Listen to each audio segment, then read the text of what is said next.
शांति 15 तारीख की मुरली है।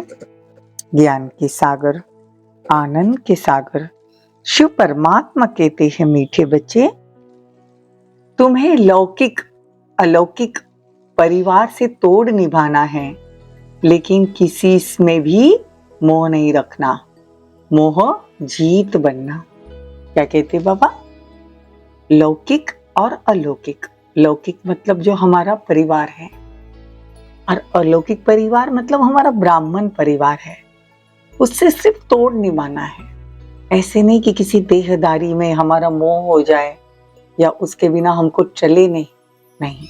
बाबा कहते किसी में मोह नहीं रखना है। कोई बात में भी मोह नहीं, कोई वस्तु में मोह नहीं, कोई व्यक्ति में मोह नहीं। सिर्फ तोड़ निभाना है, प्यार से चलना है। बाकी दिल का जिगरी प्यार बाबा से होना चाहिए। प्रश्न है, कयामत का यह समय है, इसीलिए बाप की कौन सी श्रेष्ठ मत सबको सुनाते रहो। कयामत का समय है ना, तो बाबा कौन सी ऐसी श्रेष्ठ मत देते हैं।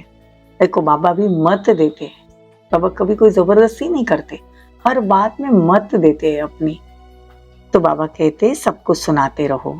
उत्तर है, बाप की श्रेष्ठ मत सुनाओ कि कयामत के पहले अपने पापों का हिसाब किताब चुक्त कर लो।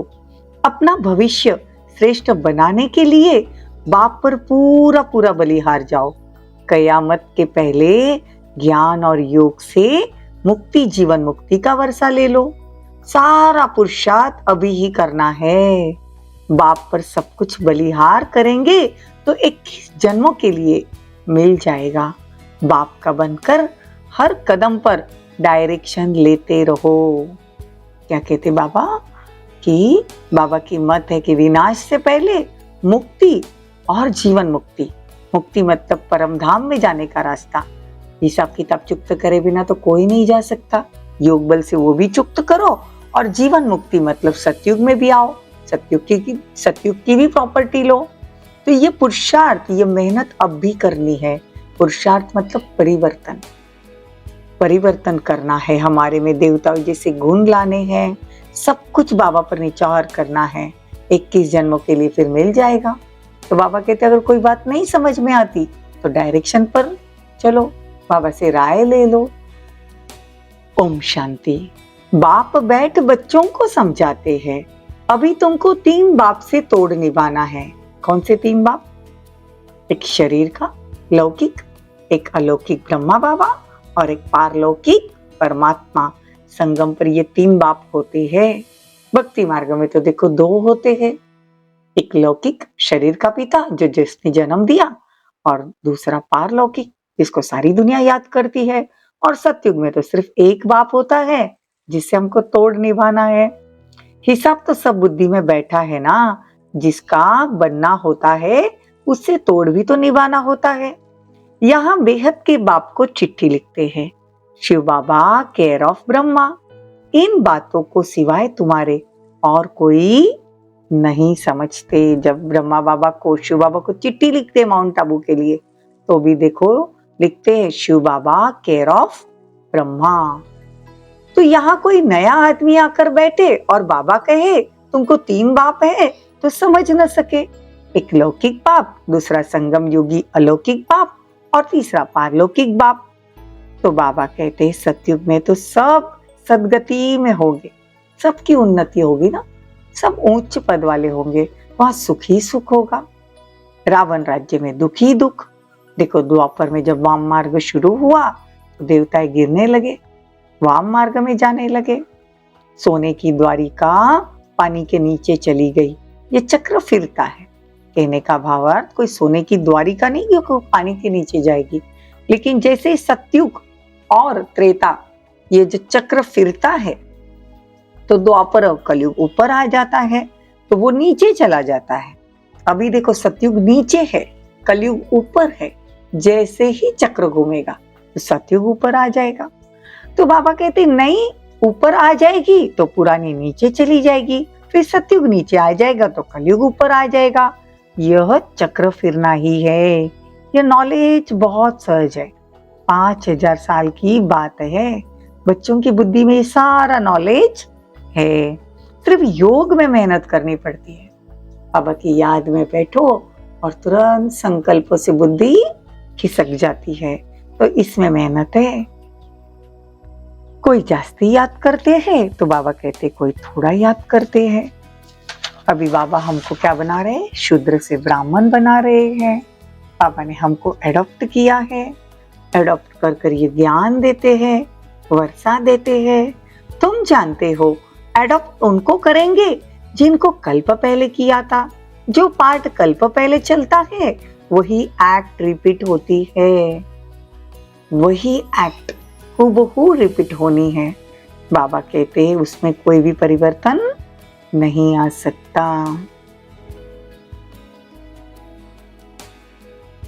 बाप और घर को याद करो, सुखधाम और शांति धाम को याद करना है, बहुत सहज है, परंतु बुद्धि बड़ी विशाल चाहिए। क्या कहते बाबा? बुद्धि बड़ी विशाल चाहिए।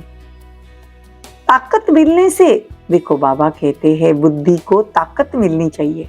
बाबा को याद करने से ताकत मिलती है, और ताकत मिलने से क्या होता है? सोने का बर्तन बन जाता है। कोई भी कमजोरी होती है तो उसको सोने का सॉल्यूशन पिलाते हैं।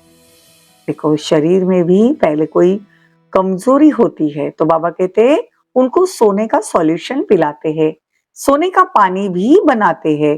यहाँ तो तुमको रूहानी नॉलेज मिलती है। देखो पहले के जमाने में सॉल्यूशन पिलाते होंगे, लेकिन हमको याद है जब लौकिक बच्चा हुआ तो जब बच्चे को स्नान करवाते थे और वो उनको क्या कहते उसे, गिट्टी पिलाते हैं ना, तो उसमें एक सोने का मोती हमारी लौकिक माता जी घिस के पिलाती थी बच्चे को। तो कहते थे कि बच्चे को थोड़ा सा सोना भी घिस के पिलाना चाहिए। ये हमारे जमाने की बात है। देखो ये तो पहले के जमाने में बाबा ये बातें भी कहते हैं कि कोई कमजोर होते हैं तो उसको सोने का सॉल्यूशन पिलाते हैं। बाबा कहते हैं यहाँ तो तुमको रूहानी नॉलेज मिलती है। यह नॉलेज है ही इनकम। नॉलेज तो सबको एक जैसे मिलती है, फिर पुरुषार्थ जो जैसा करे। नॉलेज है सोर्स ऑफ इनकम। इनकम मतलब कमाई। ये जो बाबा की मुरली है, जितना हम ज्यादा पढ़ेंगे, जितना हम याद करेंगे, जितना हम यूज करेंगे, जितना हम धारण करेंगे, उतना सतयुग में उच्च पद मिलेगा। तो जितना उच्च पद, देखो जिसकी इनकम ज्यादा होती है वो उच्च पद वाला होता है ना। यहाँ लौकिक में भी जिसकी जॉब उच्च पद वाली रहती है उसकी इनकम भी तो ज्यादा होती है। तो बाबा कहते यहाँ भी ऐसे है, सिर्फ बाबा का बनना पड़े। बाप के वर्षे को याद करना है, सारा दिन निरंतर याद कर नहीं सकेंगे। धंधा आदि भी तो करना है। कोई तो धंधा आदि भी नहीं करते, फिर याद भी नहीं करते। देखो निरंतर बाबा कहते मुझे कोई याद तो करता नहीं है, तो बाबा कहते धंधा आदि भी करना चाहिए, छोड़ नहीं देना चाहिए। वास्तव में यह ज्ञान है अलंकार। देखो देवताओं के हाथ में तलवार दिखाते हैं, लेकिन बाबा कहते स्वदर्शन चक्र भी देवताओं को नहीं है, तुम ब्राह्मणों का है। गदा भी तुम्हारी निशानी है। ज्ञान की गदा से तुम माया पर जीत पाते हो। यह अलंकार है ना। शंख चक्र गदा पद्म। शंख मतलब सेवा का सिंबल है। शंख ध्वनि करनी है, मुख से बाबा का ज्ञान देना है। शंख चक्र स्वदर्शन चक्र घुमाना है, स्व का दर्शन करना है कि मैं पहले आदि में परम धाम में थी, फिर मैं सतयुग में आत्मा आई, फिर मेरी मंदिरों की पूजा हो रही है, भक्तों लोग मेरे मूर्तियों के सामने खड़े हैं, मेरी मूर्तियों से सबकी इच्छाएं पूरी हो रही है। फिर द्वापर के बाद कलयुग में नहीं जाना है, सीधा संगम पर हम सफेद ड्रेस में बाबा के सामने मधुबन में बैठे हैं, बाबा से ज्ञान और योग की शिक्षा ले रहे हैं। और फिर मैं ब्राह्मण सो फरिश्ता बन पूरे विश्व को सकाश दे रहा हूँ, और फरिश्ता सो फिर वापस देवता। तो ये चक्र है। बाबा कहते ये स्वदर्शन चक्र घुमाना है। तो शंख चक्र गदा, गदा मतलब माया पर जीत पाने के लिए। ज्ञान की गदा, बाबा ने अभी भी बताया ना, ज्ञान की गदा हो तो कोई भी अगर प्रॉब्लम आती है तो उसमें ज्ञान यूज करना है तो माया जीत बनेंगे। शंख चक्र गदा, पद्म, पद्म, कमल, कमल जो रहते हैं ना, पवित्रता की निशानी है। तो बाबा कहते ये अलंकार हमारे हैं एक्चुअल में, तो हमको ये सब धारण करने हैं। तो ज्ञान की गदा से तुम माया पर जीत पाते हो, बाकी वहां ऐसी कोई चीज की दरकार नहीं। सतयुग में वहां बड़ी मौज रहती है, तपस्या करने की भी दरकार नहीं। वो तो तपस्या का फल है, जो यहाँ हम तपस्या करते हैं तो सतयुग में फल मिलता है। सूक्ष्म वतन में फरिश्ते रहते हैं, वह है फरिश्तों की दुनिया। यहाँ फरिश्ते नहीं होते, देवताओं को देवता कहेंगे, वो है फरिश्ते, और यहाँ है मनुष्य। देखो सभी अलग अलग सेक्शन है। सतयुग में देवताओं का राज्य, वहां टॉकी की दुनिया, मतलब बात कर सकते हैं। सूक्ष्म वतन है मूवी की दुनिया, मतलब वहां पे बोलचाल नहीं होती है, संकल्पों की भाषा होती है। और फिर तीसरी है मूल वतन। देखो मूल वतन, सूक्ष्म वतन और स्थूल वतन। स्थूल वतन मतलब अभी यहाँ, ये 3 लोक है। देखो 7 डेज कोर्स में ये 3 लोकों का ज्ञान दिया हुआ है। तुम्हारी बुद्धि में ये प्रैक्टिकल में है, अभी हमारी बुद्धि में ये बातें प्रैक्टिकल में है। तो बाबा कहते हैं कि मनुष्य तो सुनी सुनाई बातों पर चलते हैं, तुमको तो सारा ज्ञान मिला हुआ है, तुम तीनों लोगों को जानते हो, सिवाय बाप के आदि मध्य अंत की नॉलेज कोई दे न सके। कोई भी त्रिकालदर्शी तो यहाँ है नहीं ना, बाप बैठ समझाते हैं। देखो मेजॉरिटी तो माताओं की है, शक्तियों का बड़ा मान है, नाम ही है ब्रह्म कुमार कुमारी विश्वविद्यालय। देखो ज्ञान का कलश माताओं पर है, तो वह सबसे दिखी जाती है। सरस्वती के हाथ में सितार दी, कृष्ण और सरस्वती के कनेक्शन का भी पता नहीं है। बाप कहते हैं सरस्वती ब्रह्मा की बेटी है, यह भी किसी को मुश्किल पता होता है। यह एक बात अच्छी रीति समझाई जाती है, बाप ने समझाया है। इस ज्ञान योग के सिवाय कोई भी मुक्ति जीवन मुक्ति को पा नहीं सकते। डबल अंडरलाइन, ज्ञान और योग दोनों चीजें चाहिए, उसके बिना कोई मुक्ति मतलब परम धाम और जीवन मुक्ति सतयुग में आ नहीं सकते। बाप कहते हैं सब कुछ बलिहार कर दो उसको, किसको? बाबा पर, तो 21 जन्मों के लिए मिल जाएगा। देखो गरीब है ना, झट सौदा कर लेते हैं, लेकिन करोड़पति बहुत सोचते हैं। कहते हैं बाबा कहते हैं कि तुम ट्रस्टी होकर संभालो, श्रीमत पर चलो। देखो रहना गृहस्थ व्यवहार में है, हमको गृहस्थी नहीं समझना है, अपने को क्या समझना है? ट्रस्टी समझना है।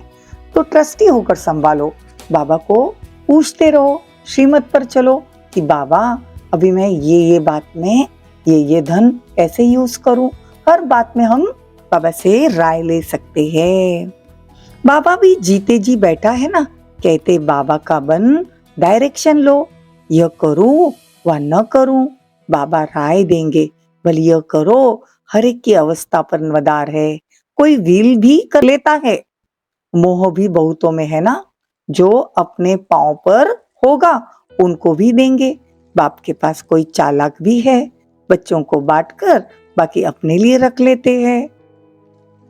तो देखो ऐसे भी होते हैं बाबा के घर में। तो बाबा कहते तुम जानते हो ये सारी मिल्कियत आदि सब खत्म होने वाली है, हमको धरनी ही नहीं सतो प्रधान चाहिए, अभी तो सब तमो प्रधान है। देखो लक्ष्मी का भी तो यहाँ आह्वान करते ना, घर की सफाई करते हैं तो देवी का आह्वान करते हैं।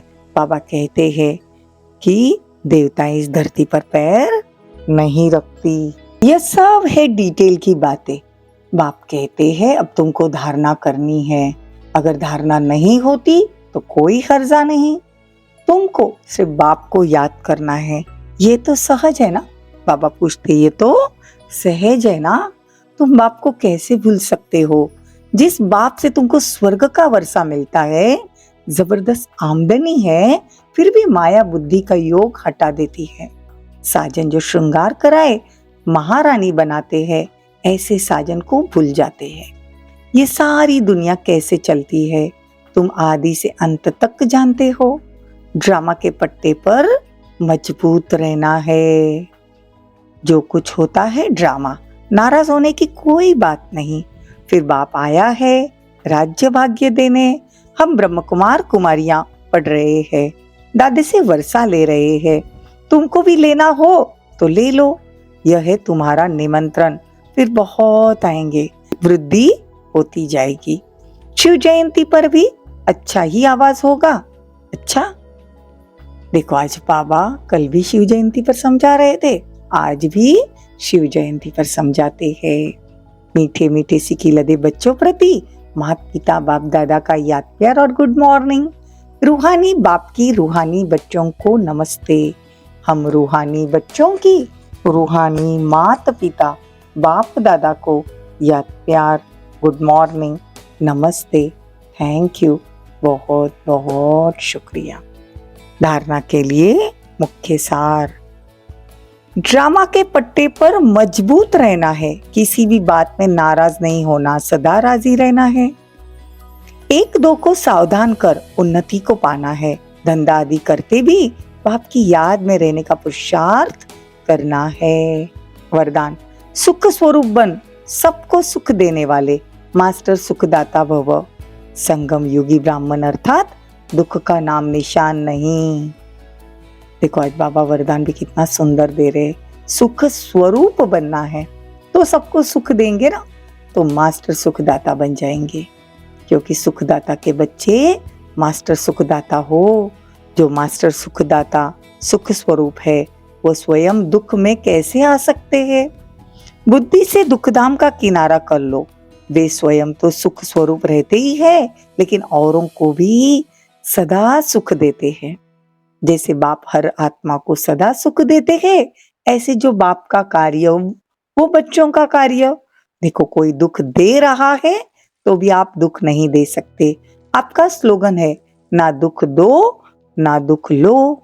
स्लोगन, हर्षित और गंभीर पने के बैलेंस को धारण कर एक रस स्थिति में स्थित रहो। ओम शांति।